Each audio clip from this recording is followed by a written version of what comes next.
Welcome to Tell Me Everything. I'm Marissa, your host, and I'm a self-proclaimed thinkaholic. I've always been the person who asks one more question, stays curious, and loves getting beneath the surface. I'm constantly wondering how people think, why we do what we do, and what we can learn from one another. And that curiosity is what inspired me to create this podcast. I wanted to build a space where we can have real conversations, hear different perspectives, and continue learning and growing together. I truly believe connection is one of the greatest forms of medicine. It reminds us that we are not alone, it helps us better understand ourselves and each other, and it creates space for growth. Here on Tell Me Everything, we talk about wellness, personal growth, mindset shifts, relationships, and experiences that shape who we are. I am so happy that you are here, and thank you so much for being a part of this community. Speaking of tacos, you still down for fajitas tonight? Yes. Okay. Tequila. Yummy, Margarita. Maybe. You too? No, I'm kidding. Maybe. Year after COVID, that 2021, when the kids had the option to come back, and a lot of them didn't come back. I mean, we were the only ones. It was just staff on campus. The school buildings were awkward. They were creepy. That was the hardest year of my career, and honestly, it changed my love for the...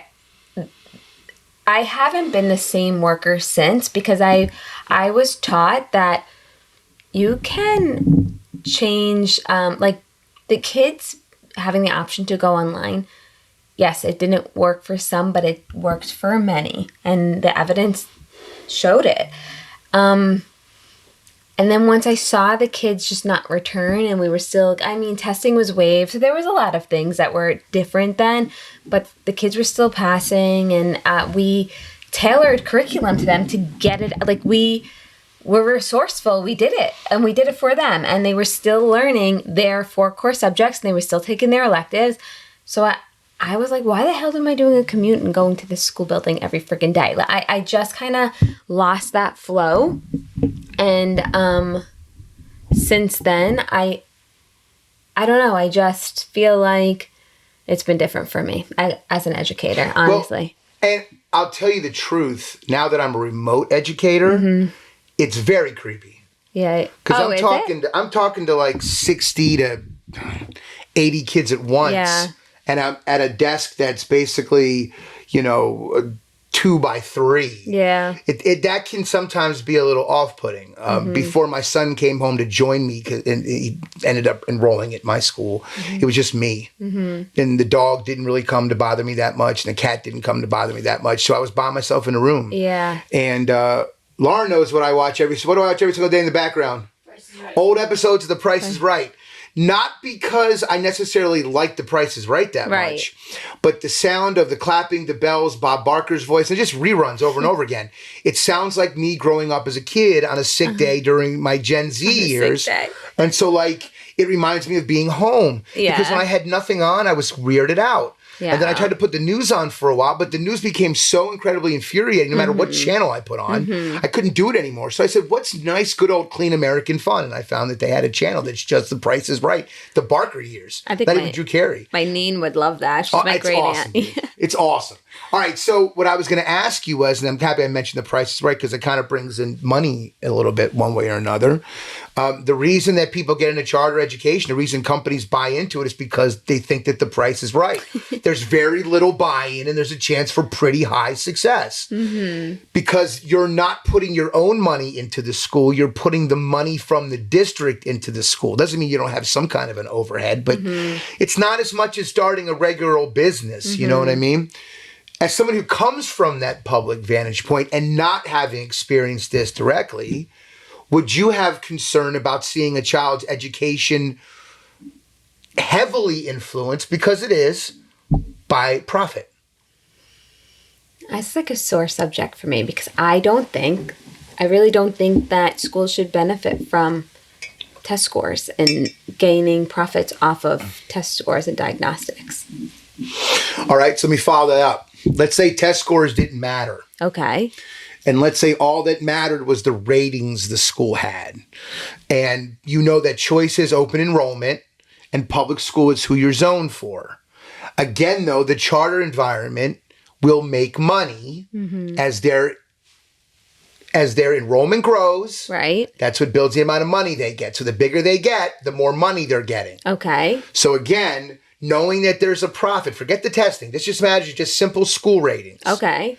Would you be okay with that as an educator? Just simply seeing just flat without thinking about anything else, a child's education being linked to a profit.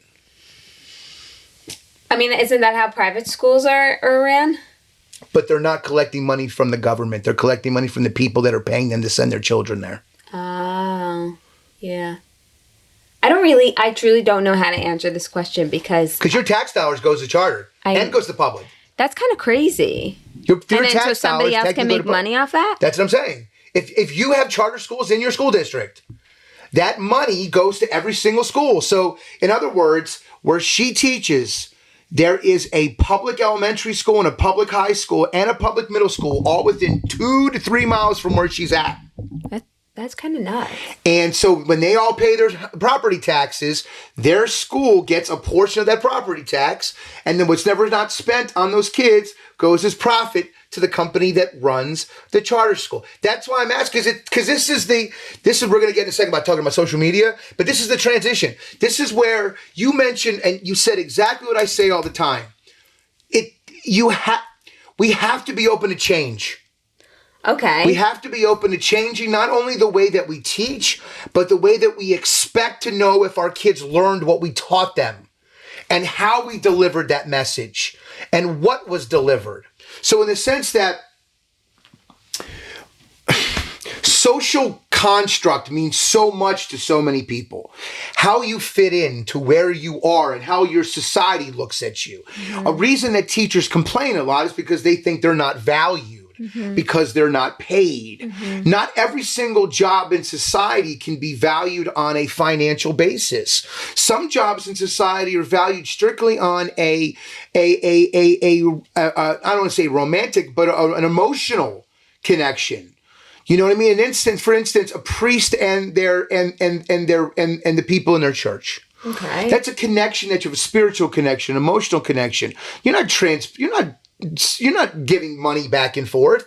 The people that pay that priest salary is the archdiocese of that individual area. He's hired, or the deacon's hired, or the nun is hired to go to a place by the archdiocese to serve for Christ. That's the idea of those positions.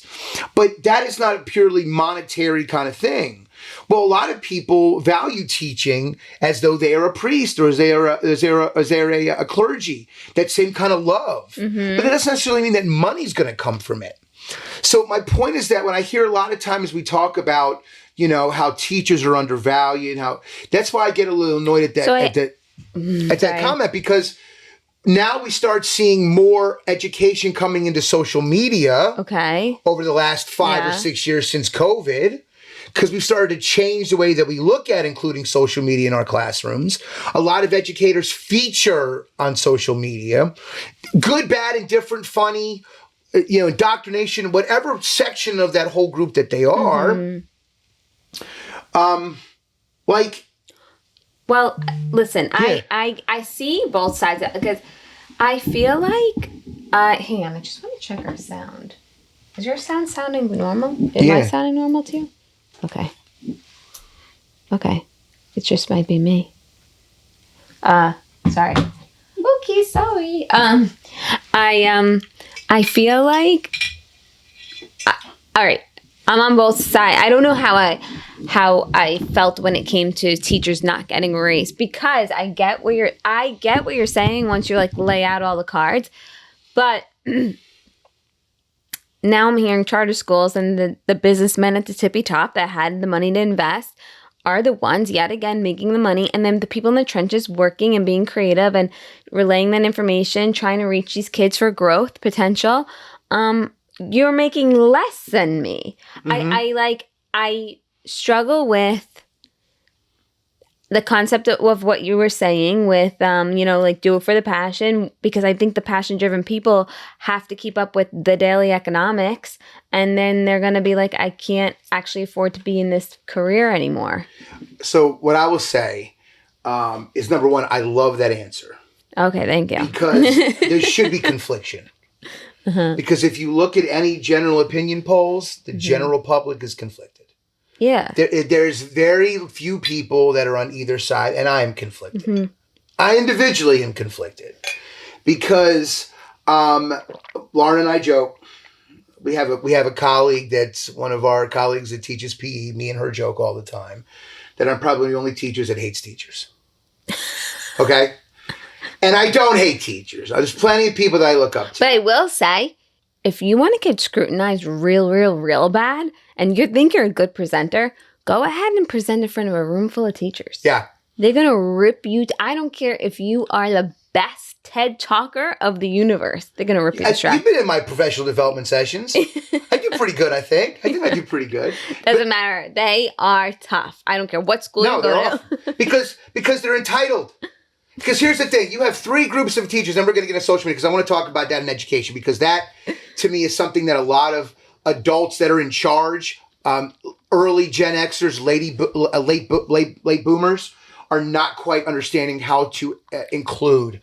Us later Gen X, early millennials, those that were born in the late 70s, early 80s, are seeing a purpose for it. And we have to have a generational switch here soon to look at how it can be incorporated. But I just want to kind of finish on this note of just sort of being conflicted about the whole thing. In the end, the goal has to be to teach our kids. The goal has to be to get our kids ready to function in a world that is changing by the year. When I was my son's age, I'm not going to age myself too much, but when I was my son's age, we didn't even have a modem in our house yet. And he's going to be 12 this August. All right. My dad's house did, my mom's house did not. We couldn't even connect to the internet by the time I was 12. We didn't get our first modem till I was 13. Wow. So my point is that in his life, he has never known a world that you couldn't get something instantly at your fingertips. Right. And then I'm also going to be a little appropriate. I used to like to download pictures of naked women with my modem as a teenage boy. You should see the patience it takes to see eyes, nose, mouth, neck, top of boobs, nipples. It would like buffer out. No way. And then it would buffer again. So slowly, but I could see two nipples. Oh man. No, those are just the tops of the areolas. Fuck, I didn't see it. Okay, I got it. And it would pull down like that over and over again. Or if you wanted to see like any kind of potential moving pictures, like if you didn't have like a super strong like 6K connection, you're downloading like 16 different still shots and you're making a flip book of some guy's, schlong going blum blum or whatever else. Like you couldn't. It was terrible. So like you'd be quenching your eyes to the scrambled porn on channel 99 on Comcast. Yes, it wasn't called Xfinity. It was called Comcast, and we had like 40 channels. It went from like 1 to 39, and then 99 was Playboy. And it wasn't even like hardcore porn. It was just naked women dancing on screen. It was stupid. So today, you can go see two girls share human poop in a cup, and it's completely normal. So the reason I'm saying that, and the reason I'm sort of making that point is not to be like gross or like inappropriate, but it's to make us understand that things have changed. We have changed. I tell my students all the time when I would teach in Holocaust class, we would talk about other protected groups. We would talk about homosexuals. When I was their age, people that were gay were being dragged along the road of Wyoming and left attached to a fence. Matthew Shepard, look him up. And 25 years later, we have had openly gay men serve in the last 3 presidential administrations. Buttigieg with Biden. Trump had one his first 4 years. I forget who it is. And right now I'm blanking on who it is now. But there have been high-ranking homosexuals in the last 3 presidential administrations. Barney Frank, who just passed away, look up Barney Frank. He was one of the first openly gay congressmen. He led the way. But my point is that he didn't have many that followed him until recently. We have our first transgendered representative in Congress from Delaware. And wherever you fall in that stuff, I have my own opinions on it. I'll save that for another day. But we've had so much change. To expect everybody to be open to all this change overnight isn't possible. Well, yeah. It's not. It's not realistic. It's not realistic. But that's what is expected of us. I'm here. I have a septum ring and purple hair. Love me. It doesn't work that quick. Listen, when I see a pit bull on the street, I'm going to be careful around that pit bull at first. Yeah, I just said that's I grew up in Baltimore, which is like one of the capital cities of dog fighting. I know how aggressive pit bulls and Rottweilers are. Mm-hmm. Like when I see one, but I'll tell you what, I have learned through a lot of animal clubs that I've sponsored in the past, if they're raised the right way, I'm going to start crying when I say this because I feel bad for them. I love animals, but they're sweet dogs. Mm-hmm. But you develop the fear of that, right? Yeah. I have a lot of Jewish family. They see a German Shepherd because they've been taught by previous generations of how bad German Shepherds are. They're much more cautious around him, even though our dog now is half German Shepherd. He's a doll. He's a big bitch, but he's never going to hurt anybody. Right. Like, so my point is that one of the things that we have to start changing our opinion on is how social media is used. Okay, yeah. And how we use it as teachers and educators and how it has a place. I mean, I'm so happy you're bringing this up because I have family members that I don't even feel comfortable saying this, but it's what I've experienced. They don't see the value in social media. Yes, they want to live a private life and they should. Everybody has that right.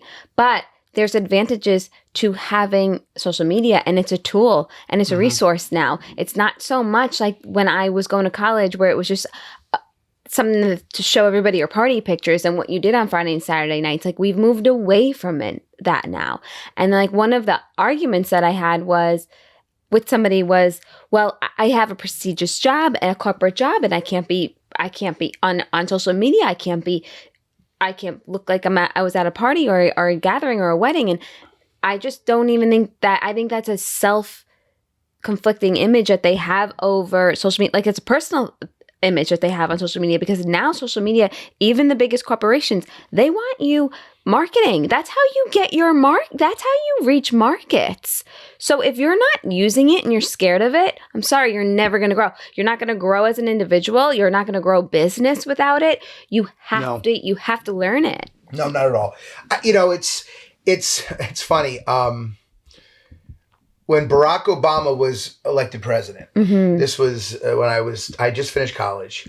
And in high school and in college, if anyone's familiar with the old television show Family Ties, I don't know if you remember the show Family Ties. Michael J. Fox, famous for Back to the Future, was the leading teenage actor on it. And he played a role, Alex P. Keaton. If anyone's older than maybe 40 years old that watches this, they should know what Family Ties is. He was Mr. Young Republican. Okay. He was high school Republican, college Republican. He always talked about Reagan. He loved Ronald Reagan.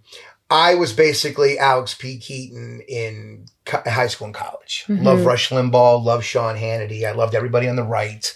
I didn't have a grandfather, but my grandfather was right before I was born. So my great uncles, I used to spend a lot of time, would listen to Rush Limbaugh in the car. They listen, if you know New York, 770 WABC, one of the most conservative radio stations in the country. They used to listen to WABC because they lived in the suburbs of New York City. So in Connecticut. So going up there in summers and hearing all those people on the radio.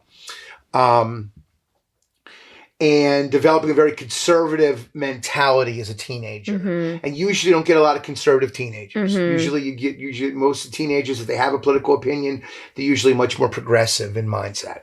And then in college, I was the vice president treasurer of the Maryland College Republicans across the state. I served as an officer with the College Republican National Committee. I did a lot of things with college and young Republicans around the state of Maryland and the country. Campaigned with our governor that won in 2002, and then campaigned myself for election in 2006 and lost. But that era of my life, I was very politically motivated. I was very politically involved. And in 2008, the night that Barack Obama won, I had been a huge fan of John McCain. John McCain, and what he went through in Vietnam and everything that he had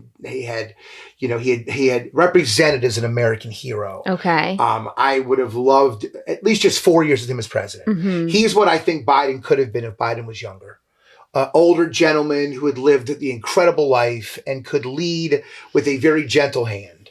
I think by the time Biden had his chance, he was just too old. Yeah. And he had a lot of really poor advisors below him that took advantage of that. I think the same thing is true what we have now, but we can get into that another day. But to get back to McCain, I loved him. And when he won, I basically, and by the way, he won a lot because Obama won a lot because Bush really went unpopular his last 4 years. And I lost in the midterms in 2006. So I lost in a wave of anti-Republican fervor. So I ran as a Republican. I won a primary as a Republican. Like I remember I was interviewed. I went to talk to community centers and That's all crazy. I sorts did of not groups. know this. Oh yeah, it was at least like 10, 15 grand. I had bumper stickers, t-shirts. I'll get you a t-shirt. I'll That's get you a cool. t-shirt. Yeah, I'll get you a Yeah. t-shirt. I had my polo and my jacket still at home that I used to wear. I had my name tag, candidate old for were District you? 11. I was 24 years old running for a state office. It was a dream that I always had. But I learned that politics is dirty. Yeah. They wanted to take my volunteers to march for somebody else at my hometown parade. And I said no, and that was the last help I got from the state Republican Party. So again, I wasn't hurt by it. I get it. It's a business to them. Yeah. I understand it. You know, you care more about the governor winning his office than a local delegate. But the people that came to march for me, there was like 15, 20 of my fraternity brothers and friends that were all wearing my shirts and handing candy out. I like that. I'll see if I could find the photo, but I had a blue dress shirt with a red tie. It was Labor Day weekend. I was sweating like a pig, and I was walking on both sides of the street and shaking kids' hands. I did a couple different parades. It was great. It was a great experience for me. But my point is that I was very deeply politically involved. And when Barack Obama won, after I had lost 2 years before, an election that I thought I had I got 17,000 votes. Like I did pretty good. Yeah, wow. But I didn't win. And then I kind of got out of politics. I kind of stopped paying attention to it. My parents didn't like the fact I was into politics because, like you said, a lot of the people that you've mentioned, you know, they think they can't get involved. They can't make public statements. They have to make statements behind closed doors. Luckily, I got my mother's non-filter who just says whatever the fuck she wants. I'm sorry, I shouldn't swear. Maybe you can bleep I'd it out. rather be like But that. 100%. Like, Marissa knows. There are times at school where I had the nerve to say things, but if it wasn't for my work mom, who she probably will never see this, but I loved my work mom who was 2 doors down from me. I still cry every time I think about her. But I remember she would make sure that I kind of, I kind of kept or a couple of my very close work friends, they made sure that I kept my mouth shut. But, and now that I've kind of moved on from that and not really in person, I've learned to be a lot more comfortable and just saying whatever the fuck I think, and that's it. Sorry, I swore again. I'll get back off the swearing. Done. You can swear. But the overall idea is that, what was I kind of lost my train of thought for a second. You were talking about... I lost my train of thought. I'm sorry. You were just talking about how we went back. We got back to how now I have ADHD and I think it's contagious. But let's get back to the topic at hand. Okay. And that's the idea of the fact that we have to change our view on social media. Yeah, We I have know. to start looking at it as it's a tool. This a is tool, business. exactly. This is it's an economy and it's an ecosystem, and it's if you're gonna fear it or you're gonna say I'm better, I don't need it. I just think you're limiting yourself. I mean, and you can limit yourself. During COVID, our school had a teacher. I'm not going to put her name out there, but I'll just say that she's a very eclectic science teacher who does a lot of biology things, and I'll leave it at that. Danced on tables on camera dressed up like Lady Gaga during COVID. And she was one of the leading people in data that year when kids got back to taking exams in the split year. Why? Because it was the engaging. kids adored that stuff. Here's the truth of this generation. And anybody that wants to be a teacher or work with the public who's below the age of 18, you have to be a goddamn fucking circus performer now to get anybody to want to listen. She's laughing. I'm serious. You can't just get a kid anymore by simply just being a rock. Like, you cannot walk into classrooms and be like, oh, okay, we're turning the smartboard on. We're writing on the board. Everybody eyes on me. They will the kid. They can't do it. They can't do it. You Yeah. have to develop a group mentality first and foremost. Because most of these kids live in this digital environment where it's them and a screen. So they have to understand that they're a part of a group when they're in your room. And then you have to get them to understand that a group is a culture. And the culture you have to set. So many young teachers go in trying to be the chill, fun type. and they get, excuse my language, fucked in about 3 or 4 weeks. No KY. I mean, seriously raw in uncomfortable places like the back of a Volkswagen. And hopefully some of you know what reference that movie is to. God. I think Mallrats is one of the best 5 movies ever made. Ben Affleck is just great in that movie as the prick, and it's just a good movie. Anyway, you've seen Mallrats? Oh, Mallrats, yes. It's an incredible movie. That's where I got it from, getting, fucked somewhere uncomfortable like the back of a Volkswagen. Joey Lauren Adams has great. Okay, so at any rate, I'll get back on topic. But my I guess my overall point is that we have to find a way to use this tool to use that mentality that these kids have to be entertained. Yeah. To use more, to almost get into more of an edutainment kind of thing.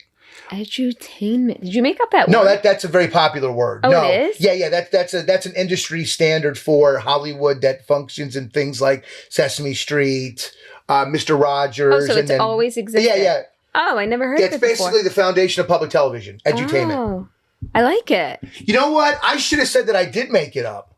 Now I'm mad that I told the truth. I know. I'm glad you told me the truth. Like, listen, I'm not going to make fun of myself because my wife is sitting literally over there, so I'm not trying to mac or anything. But women never listen to me. So she was actually willing to listen to me. I should have just let her believe it and let her go on, man. That was foolish on my part. Okay, lesson learned. Listen, teachers are the worst students, but I'm going to be a good student and make sure I let just people believe that I know what I'm talking about. No, but sort of my point is that if you ask my parents, you ask your parent, or ask our parents' generation, they look at it as something that scares them because of the way that it's reported on. Okay. The way that people bring stuff up in the news that they're used to. Newspaper, nightly news on TV. They see where this person tweeted this, this person posted that.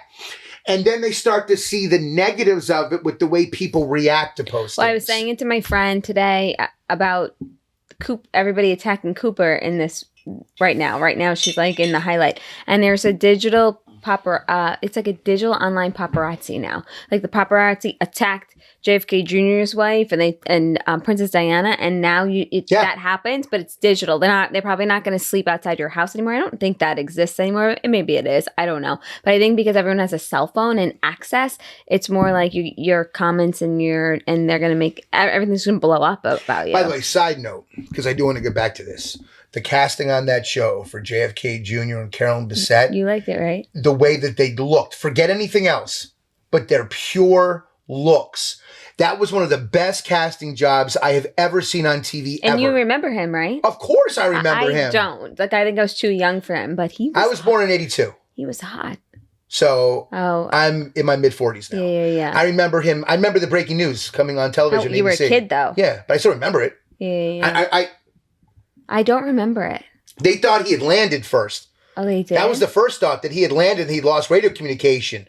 And then when they realized the plane hadn't landed, they realized he was kaput. Talk about a cursed family. Well, I will say this, and then I want to get back to talking about social media because I have my feelings about the Kennedys and the Bushes and all of these supposed American political dynasties, which we aren't supposed to have. I know. That's the whole reason we fought a war.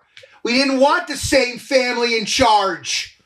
Okay, and by the way, this is coming from someone who doesn't hate Trump, but I don't want Don Jr. and then Kirshner. I don't want every single one of them in the White House. Why? One was you think enough. That's going to happen? Oh, I think at least Don Jr. has the plans to make it a run. I think Eric does too. I think they both. Oh, yes. I would Here's like the to thing, see though. Ivanka, but I don't think she would. I think she's too busy. She won't. No, she won't. Because I know she knows she won't win. Oh, really? She knows she won't I feel win. like she had we'd have a fair shot, though. This is why I tell you she won't win. Because I just feel like she's very polished and poised and has a strong team behind her. I think she had a fair shot. That's the problem. Is she's too strong and poised. Oh. Okay. She's too strong and poised. The only reason Biden won in 2020, I'm not saying it wasn't a stolen election, but there was a lot of things that went on that were funny when we couldn't be around each other. Mm-hmm. So it's fair to say that there could have been some things that were missed in some states that ended up somewhat close. I just always felt that if we were going to have our first female president, it was going to be her. My gut still is the first presidential nominee that I think is going to be a female that has a really good shot to do anything if she had the interest to do it is Senator, I think her name is Schlossberg. She's from Schlossberg. She's from Michigan. Oh. She served in the military. She's a very strong-voiced, somewhat progressive woman, but she has all the characteristics of toughness that Pam Bondi and Kristi Noem had without feeling like you're talking to a biker chick. You know what I mean? Like, seriously, those two scared the shit out of me. Like, they're the kind of ones that feel like the only choice is them on top. Like, there's no other choice. Like, I kind of feel like if that's the case, that's the case.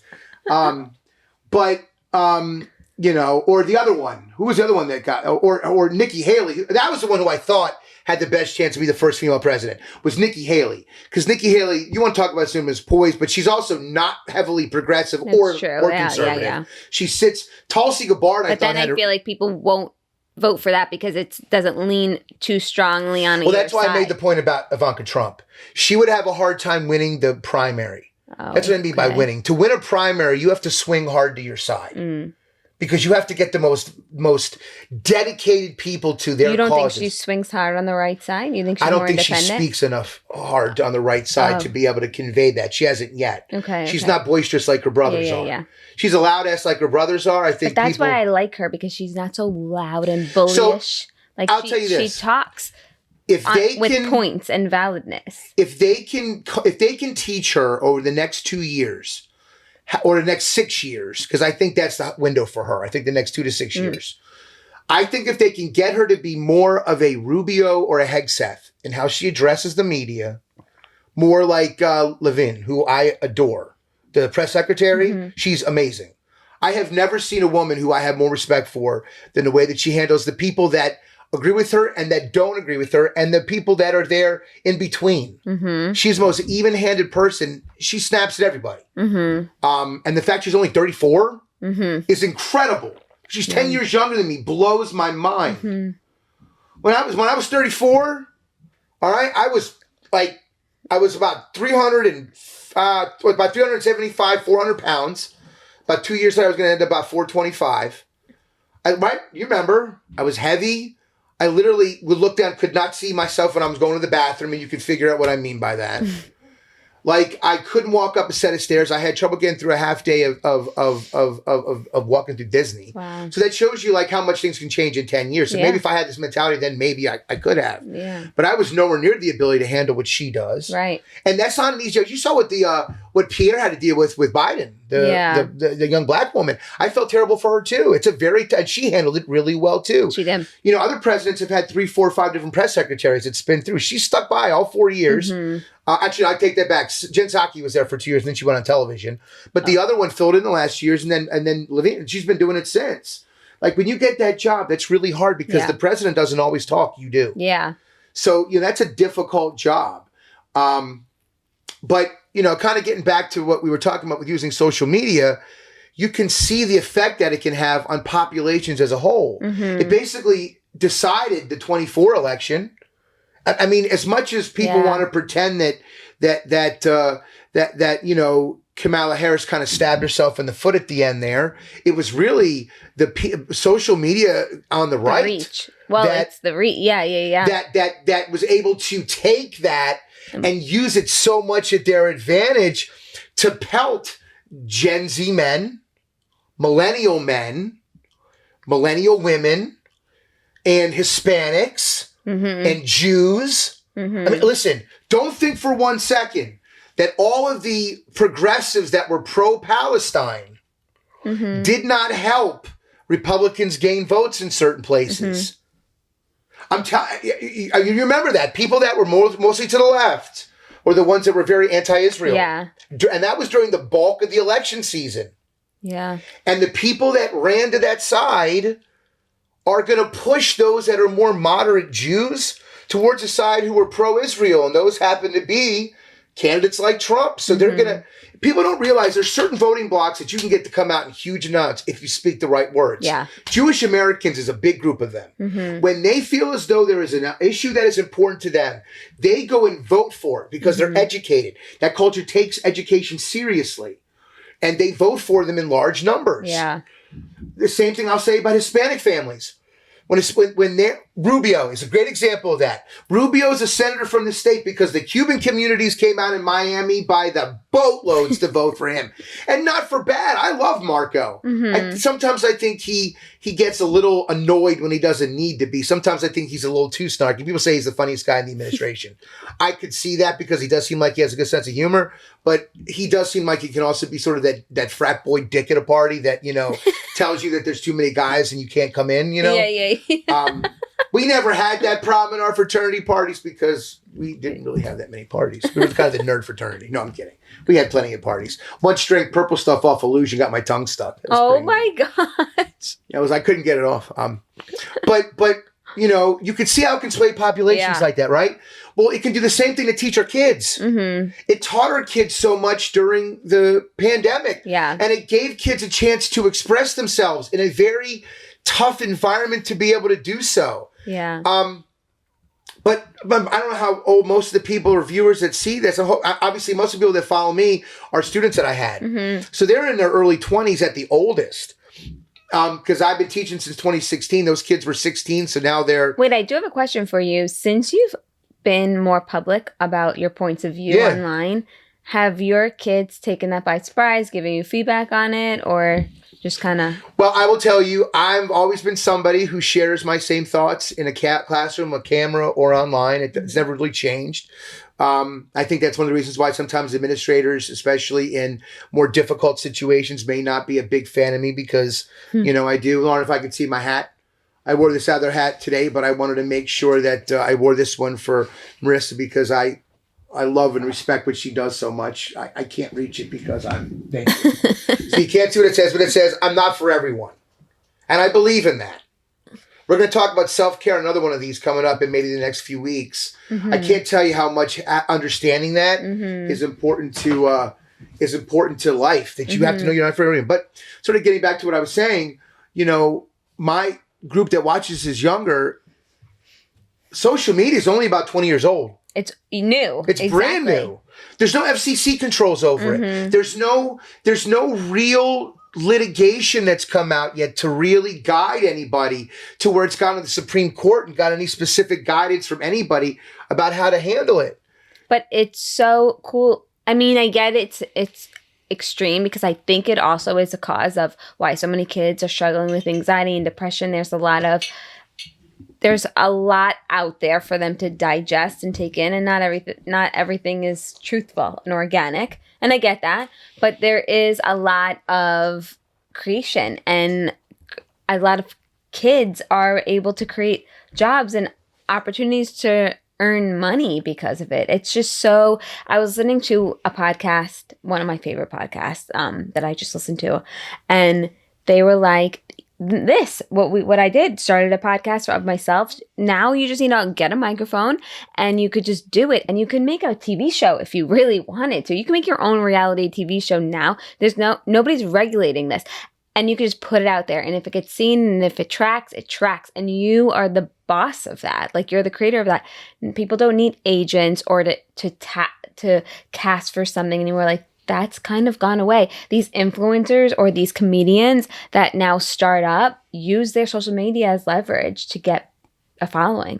So I want to preface this by saying I have a bumper sticker on the back of my truck, and it says, I want my gay cousins to protect their marijuana plants with automatic rifles. Okay? The most libertarian person you will ever meet. I am the person who believes in live and let live, die and let die. I don't have opinions about any of that. So what you're going to hear me ask is just simply devil's advocate. I'm going to grab my necklace like I have a set of pearls, okay? What about the children? Like, seriously. And it's a serious question because there is too much of the population that plays that game. I don't know if any people have ever been to Italy, but I've been to Italy. I was in Italy the year I graduated from high school. We spent almost a month up and down the coast. We lived in different towns. By the way, if you're an American and then you go to Europe and your diet changes like that, just make sure you continue to drink enough water because I had a hell of a time trying to poop. I remember that as being a pretty bad part of that trip until I developed more of a system to get used to it. I felt like I gave birth to an armadillo. Oh my God. Anyways, You've heard that story, right? Yeah, she knows the story. My poor grandmother was like, "Are you okay?" I'm like, "Ah!" It's bad. I digress. I was talking about, remind me again, I got off topic We for a were second. off to Italy. So when I was in Italy, you would flip around TV at 9 o'clock at night. You know, Canal 7, Canal 4, whatever it is, and you flip through. Hardcore pornography. In Italy? Yes. Around 8:15, 8:30, 9 o'clock at night. Now, the reason I'm bringing this up to you is this. Is that because kids were in bed by then and sleeping? No, it's because Europeans don't have the same shame that Americans have about certain things. Oh, that makes sense. Like, look, when we're a country that less than 30 years ago freaked out that Ellen DeGeneres said she was gay on television and kissed a woman. Mm-hmm. We're a generation that less than 40 years ago freaked out that Murphy Brown was a single woman having a child. Mm-hmm. And brace yourselves, kiddos.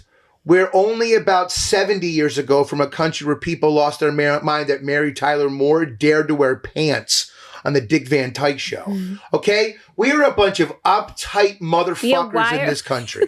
because again, the thing that I asked, what about the joke? Okay, so I'm going to tell you a true story about my kid, all right? My kid, I have never been the Goo Goo Gaga type. My wife knows this. I used to sing him Disney songs, but that was about it. When he would go to sleep, I'd sing him, something from Sleeping Beauty or something from something soft from something like that I knew really well that I know would put him to sleep. Other than that, I wasn't that kind of a dad. I've never been that kind of dad. I called my son a shithead at 3 years old. And he, shithead. Yeah, shithead. You know, I do stuff like that. But if you know my kid, you know, he's really well adjusted. He's so sweet. He's so, because I want him to grow up adjusted. Mm-hmm. But sometimes it takes the guts to do that. I know. And hope that it works. And it doesn't always. Mm-hmm. It's the luck of the draw. Mm-hmm. And when I've learned so much about being a parent, being a teacher, being a coach, being a role model, like I have one young lady, and she knows exactly who she is. I'm not going to say her name, but I'm like her father now. Mm-hmm. When she reaches out to me, we talk for maybe an hour at a time, mm-hmm. and then we don't talk again for a couple weeks.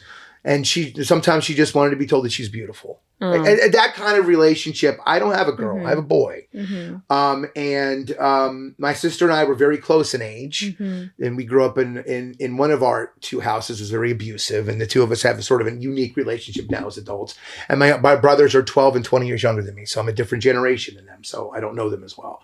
So in many ways in life, I've been kind of a loner, which is fine. I don't really hate that. But reflecting on a lot of that stuff, I've kind of learned that person that you are to develop those relationships is so important. And social media is how you can develop that kind of personality, especially with kids who you are literally meeting for the first time. Yeah. Let's say they're ninth graders coming into a high school for the first time. I told my eighth graders this actually on camera the other day at one of our last classes. I said, you know, guys, next year you're going to be in school with adults. Mm-hmm. With adults. I said 18-year-olds. Yeah, in college. The kids like, wow, you're right. Yeah, they're adults. I'm like, I'm telling you, some of them were duly enrolled already as eighth graders. Right. So they're already in classes with colleges. I said, adults. But now all of you are in school now with adults. Mm-hmm. Like you're going to high school. And some of the kids who have been homeschooled for all middle school, I have one young lady who's going to school up towards Wellington. She was like, oh my God, you're right. I haven't been around anybody. Now I'm going to be around people 4 years older than me.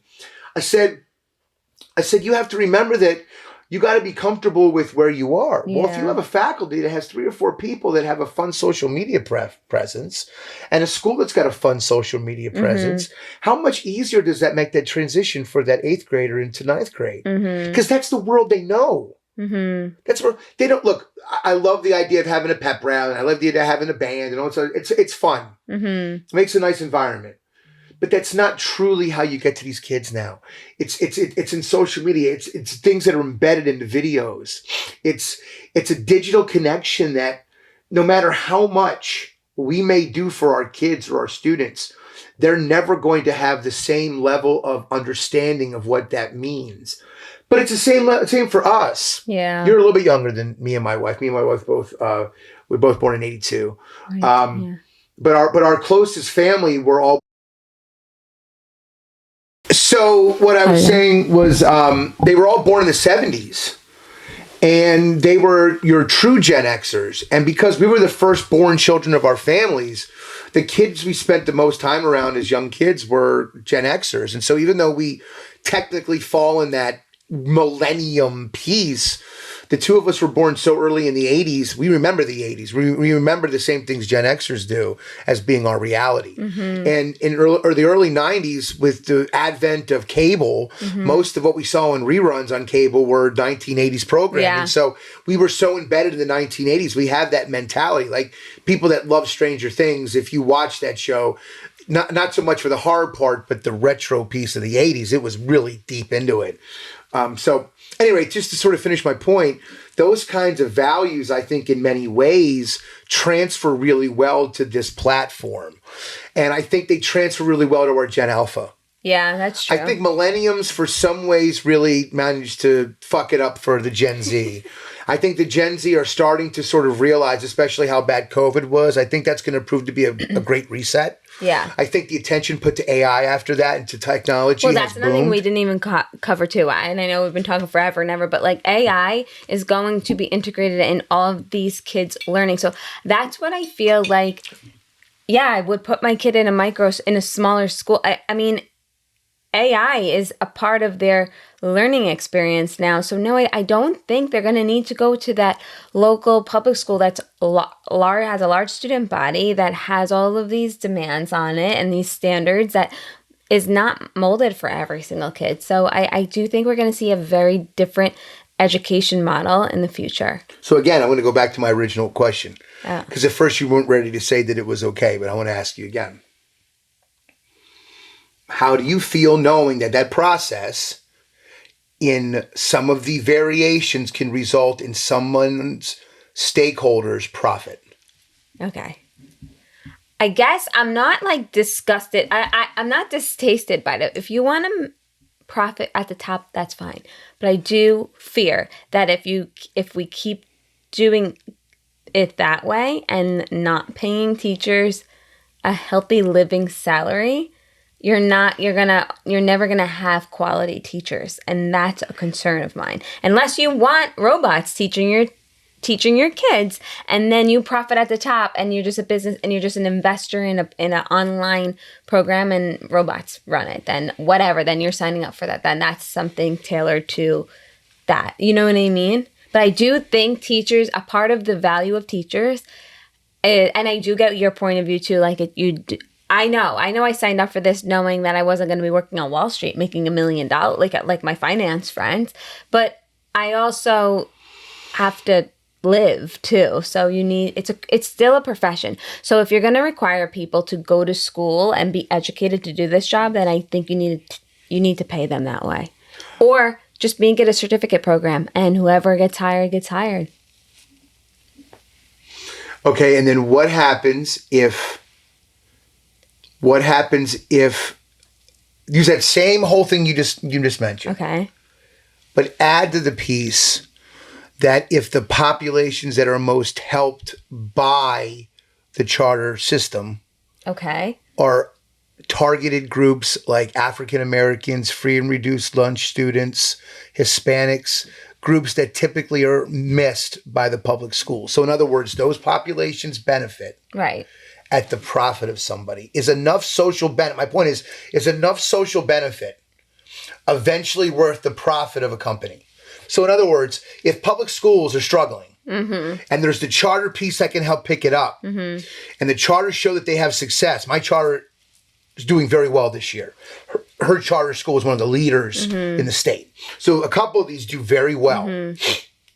If we're doing well and we're lifting up proficiency numbers for groups that aren't doing well at the public schools, Should people get is paid? there a level of social benefit of which people can say, I understand that someone's going to make money off the fact I feel like that these kids are that's how it moving? is in general. But Yeah, not our for superintendents make great money. because they have more responsibility. Okay. Remember, they're overseeing an entire district. They're not overseeing just one school. So when you're overseeing a school, it's a little bit less. When you're overseeing a department and so on and so forth, as it goes lower and lower. But I imagine like that's how colleges operate, and Well, that's true. how private schools operate. True. Well, but not necessarily. Just to give you an example, as a private school, you could be hired as a head football coach, and that's it. You could be hired as a head basketball coach, and that's it. At a public school, they can't hire you as a basketball coach, and You that's have to it, be a because you got to teacher. be a teacher, or you got to be someone with a career in the community, unless you're going to live on whatever the stipend is for the year. And Which is not good. Yeah. even you eat beans and ham, you ain't gonna survive on $4,000. Trust the brother, it ain't gonna work. And trust the brother, it came out awful. But I love everybody. All right, but no, but I'm serious about that. Like eventually, people have to understand that the idea of privatization is gonna hit everything. Right now, NASA wouldn't exist. NASA wouldn't have any reason to even have those letters known if it wasn't for Elon Musk. So you think education's gonna get more corporate? It has to. Look at Okay. every other realm that's been strictly public. The railways, somewhat privatized now. Right. Amtrak runs as basically a private company. Right. The USPS had so much trouble that there are now major corporations like FedEx and UPS that had to pick up a large portion of that. Okay? A lot of the car companies that didn't take bailouts are gone. All right? During the collapse about 20 years ago. We saw Saab the other day, and I was like, oh, I remember Saab. They haven't made that car since 2009 because it went out of business. When we had that big dip in the auto industry, when Detroit turned into, Mad Max times. But my point is that industries change. All these things change. And, eventually space had to change. NASA stopped operating. They couldn't afford it. Then you had Blue Horizon and SpaceX dive in. And we just sent someone around the moon for the first time in forever? Well, who was the spaceship of all the nonsense celebrity people that went up in space? It was Gail King. It was Beyonce. What was it?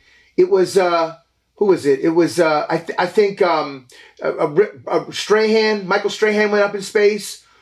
They sent a couple groups of celebrities up in space. I didn't know this. Where They went did? up and said, yeah, I'm almost positive. Yeah, it was, hold on, I got to look it up because when they did it, it blew my mind. Hold on. Anybody could go up in space. You don't You need could to be pay trained. to do it, yeah. Yeah, like you could pay to go see the Titanic. Like that worked out so well. Here we go, listen. So, it was Lauren Sanchez, who's the wife of Jeff Bezos, Katy Perry. Katy Perry Of course, went. of all people you send to outer space, Katy Perry. I would love to see what those things look up in outer space. A huge knocker. Sorry, I apologize. Young men, do yourself a favor. Google Katy Perry Simpsons episode with Simpsons puppets, and you'll see exactly why I love Katy Perry. I was trying to find so those, and there was one other, some woman I never heard of. She took a lot of backlash for it. Hold on a second here. With who? With... This is what you call vamping. I'm vamping. Okay, here we What go. does that mean? Vamping is what you do when you're on radio and you're just filling time or you're waiting to find out who the I didn't caller know is. that. Yeah. So Katy Perry, Lauren Sanchez, Aisha Bowe, who I believe was an actual astronaut, I think. Amanda Gwynn, who was an actual astronaut. And Carrie Ann Flynn, who I believe was an extra astronaut. So they sent 3 celebrities with 3 other ones. That was on a Blue Origin flight. Then I think on a SpaceX flight last year, Michael Strahan and a couple other people went up there. So my point is that we privatized that, and now it's moved eons ahead in a short period of time. And as much as we like to think that it won't be privatized, I want to point out that we aren't the most powerful economy right now in the world in terms of production. The ones that kicked our ass is China. And China doesn't care about stealing IP either. They'll steal everybody's intellectual property. Do you a favor, go look at Temu. Or you want to talk about intellectual property theft? Go to Temu. So my point is that we're in a situation where we have to be a little bit more open-minded to how we look at who gets what out of what. And I think some of the old things we hold on from our history of, well, it should be a social need. Just should warm ourselves socially to teach our kids. That's not how things work. That we are in a society that wants to make money. Yeah. And we're in a world where we're not falling behind. Why? Do you think one day America won't be number one anymore? No, I don't think that's what's going to happen. Oh. But when the other countries that are getting close to your level of strength and power have a interest to either wipe you off the map or know that they can't coexist with you, you get yourself closer and closer to a period of tension. And this time we don't have the benefits of what we had with the Soviet Union, where the Soviet Union eventually broke down. They didn't have a system of production. They weren't scientifically advanced. Closing the Iron Curtain in the 1940s really hurt their ability to advance things. I mean, they got through a space program, but eventually the United States won it. And we found out that their nuclear program couldn't be very safe because they almost blew up the entire city of Kiev when Chernobyl blew up. So, and they basically poisoned areas forever. I taught students whose parents were from the Chernobyl area as children. So the point I'm trying to make is that we have this idea that it should just be the common good. But even hospitals are owned by private institutions. Prisons are run by private institutions. To think that so you think public schools are eventually going to go that route too? I think we're going to see a lot more privatization. I think we're going to see numbers decline in public schools. Will they be forced to change? That's what I'm saying. But think about, look, Rosa Parks. Yeah. She gets put in the back of the bus. Yeah. Now, I am not comparing these two. I'm just using an example. So the best way to attack that, the NAACP said we're going to send Dr. King to Birmingham and they're going to go ahead and boycott the buses. And the city of Birmingham lost a tremendous amount of money. And the businesses that these African Americans were going to use in the white areas or downtown areas weren't getting the usual backdoor service they were. Remember, the idea was that you could order from these places, but because of the terrible system of Jim Crow, they forced you to go in the back where the dumpsters were to get the food. All those businesses lost money. And the government could not keep the public bus system open. So eventually they had no choice. And the black community, the African American community in Birmingham, basically turned into its own large family. Taxi drivers would take African Americans for free fares, their neighbors. There was sympathetic whites that would sometimes help with. Sometimes there would be buses that a couple churches might own. However they could get people into town for their jobs, they continued to do it. And eventually the bus system had to back down because they weren't able to operate. Now, that didn't necessarily fix the entire problem, obviously. But my point is that withdrawal is sometimes the only kind of protest you have that works. Yeah. Whenever I would teach my kids, I'd always keep my wallet in my back pocket. This is a true story. And sometimes I would have something in my wallet that I wouldn't want to fall out of it. Maybe it was a key, maybe it was whatever it was. And I would always take my wallet out before my lesson. I would make sure there was nothing loose in my wallet, and I put it back in my back pocket. And whenever we talked about the 1960s, we talked about protest. We talked about what is a protest? What does a protest look like? What's the purpose of a protest? What is a legal protest? What is a riot? When does it change? All that kind of stuff, right? And I would say, you know what, though, guys, you can write to every politician you want. You can protest. You can march in the streets. You can stomp your feet and clap your hands and, scream and yell whatever you want. But until I pull my wallet out of my pocket, until you use this, no one gives a shit. Yeah. So now that there's the opportunity for areas with the privatization of this, I think you're going to see a lot more growth because people realize you're also taking the pressure off of the traditional system. The traditional system is not built for this type of mentality. You have to have people that are willing to assess in different ways. You have to have people that are willing to teach in different ways. And that can be very hard when you know what you've been taught to do. So, I think that's where it's going. I think one of the things that leads to, which I'd like to maybe have a conversation about the next time, could be something along the lines of how people in this new world that focuses so much on digital atmospheres and environments should be utilizing self-care. How should we be taking care of ourselves, Yeah. And I think that's changed from what it was 10 or 15 years ago to now and even before that. I think so, too. And I also think that it's different for the individual. I know for me, I like physical fitness, but it's not everybody's interest. So for somebody that's not letting that it's, of course there's benefits to it. The science is there, whatever. But it's not for enough. People aren't going to enjoy it. So maybe they enjoy, maybe scrolling, as bad as it could be for you, can be somebody's self-soothing. So we don't really know. I want to talk about ways to, like in the next couple of episodes, ways to provide self-care to The yourself. gym ain't mine. Because when It ain't mine. it doesn't need to be though. But like people who I like to lift, don't get me wrong, but the gym ain't necessarily exactly, mine. but it doesn't need to be. But like some people are so good at digital media, but look what you could create because gamers, people get addicted to video games, get addicted to playing them, but then there are the gamers that are so addicted that they learn how to create them, and we are living in such a digital media world that people are going to start creating things that you never would have thought could even be a creator or a starter of a business or anything like that. But because it's accessible now and you don't need to go to stupid traditional school and learn with a textbook and a teacher in front of you and get a degree in it and pay thousands and thousands, hundreds of thousands of dollars to say that you're this sticker of success, because that's the world is not going that right. And the next couple topics that in the next couple of weeks I do want to talk about, I do think colleges are gonna take a decrease in numbers too, because people now can be employed with the same salary that you do when you borrow tons of money to get a job. So what's the point? What's the advantage? I had a thought as you were speaking. You mentioned the spending thousands and thousands and thousands of dollars on a college education. You know who Lori Loughlin is? Yeah. You know who Lori Loughlin is, right? Famous. Yes. She was on a Full House, and then she went to jail. All right. Yes. When you know how much deans make at universities, you find how much the presidents and the provosts make at state universities. All right. And I'm not talking about the people. I'm just going to finish my thought.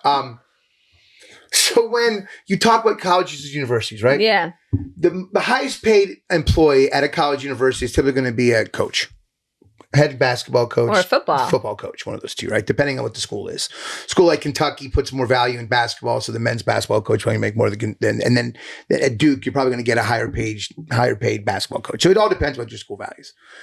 But the next highest people paid are your provosts and your deans and all of those kind of people, right? And you imagine how much a college degree costs, right? Lori Loughlin got in trouble. Oh yeah, they were for helping her kid get right. It was about SAT scores or Something bribing like or whatever that. else, right? Mm-hmm. So we're angry at them, the academics who make basically similar money in their fields are angry at the celebrities for using their monetary influence. But the money that the administrators make at the universities is very similar. To me, it's very much like the rich pointing at the rich. Mm-hmm. And it bothers me a little bit because the university is supposed to be about places where you can learn. That if you actually look at stuff that happens on college campuses, this is what I want to close with. This is why this kind of stuff is so important. And this is about Charlie Kirk.